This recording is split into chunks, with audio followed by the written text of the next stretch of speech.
ତୁ ଖୋଲିଲୁ ତ ହଁ କର ତୁ କର। ଲାଇଟ୍ ଆମେ ଜଳୁଥିଲା ଟିଭି ଆରେ ତୁ ସେଇଠି ରହିଯା। ଟର୍ଚ୍ଚ ହଁ ତମର ଇଆଡ଼େ ଟର୍ଚ୍ଚଟା ଆମେ ସେଇଠିକି ମାରିଥା।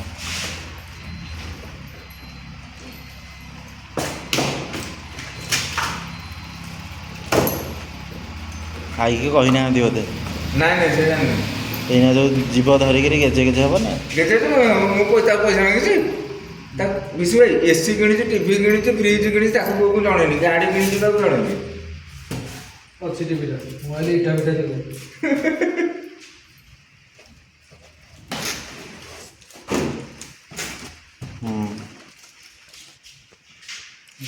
ଆରେ ଇନଷ୍ଟଲେସନ ଜିନିଷ ଗୁଡ଼ା ଅଛି ନା ନାହିଁ ଅଛି ଅଛି।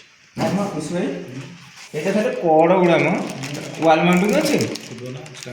ଏଇଟା ଷ୍ଟାଣ୍ଡଟା ଷ୍ଟାଣ୍ଡ ଅଛି ୱାଲ୍ ମାଉଣ୍ଟିଂ ନାହିଁ। ୱାଲ୍ ମାଉଣ୍ଟଟା ସେ ଧରିକି ଆସିବ। ଓହୋ ଖୋଲିବି ତାଙ୍କ ଘରେ ଖୋଲିବା ଥାଉ ଏଇଟା ଥାଉ ଆମେ ତ ଦେଖିଲେ ଟିଭିଟା ଅଛି ଆଉ ଘରେ ଖାଲି ଚଲେଇଲା ବେଳେ ଗୋଟେ ଭିଡ଼ିଓ କରିଦେବା।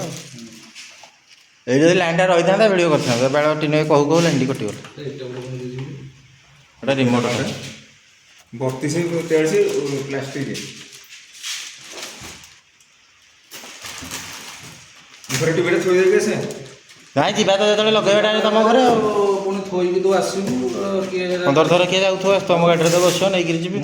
ଆଇ କହିବ କଣଟା ଦେଇଛି ଏଇଟା ଖୋଲୁନ। ତମେ ଖୋଲୁନ ତମ ବଡ଼ ଭାଇ ଗୋଟେ ଇନଗ୍ରେସନ କଲ ମୁଁ ଖୁସିରେ ଆଜି ମୋ ତରଫରୁ ମାରିଲା ମୁଁ ଟିଭି ନେଇ ଆଣିଛି ବୋଲି। ମୁଁ ଜାଣିଛି ଏଇଟାରେ ମାଉଣ୍ଟଟା ଦେଇଛି ରେ ହଁ ଏଇଠି ଦେଇଛି। ଆରେ ଦେଇଛି ତ ଗୁଡ଼ିଆ ପୁଅକୁ ଡାକିଦେବା ସେ କରିଦେବେ ଆଉ କାହିଁକି ଆମେ ତ ସେ ଆସିବେ ଗୋଟେ ଲଗେଇକି କରିବୁ ତ ମାଉଣ୍ଟ ଫାଉଣ୍ଟ ସବୁ ଦେଇଛି। ଗୁଡ଼ିଆ ପୁଅକୁ ଫୋନ୍ କଲୁ ନା ସେ ଆସନ୍ତୁ କାଲି ଏଇଟା ଦେଇନି ଟିଭି ପଛ ଗୋଟେ ଯୋଉଟା ଲାଗିବ ଏଇଟା ଦେଇନି ଚାଲେ ସିଏ ନେବେ ନା 399 ଟଙ୍କା ତୁ କରିଦେବୁ ସିଏ ଭକୁଆ। ମୁଁ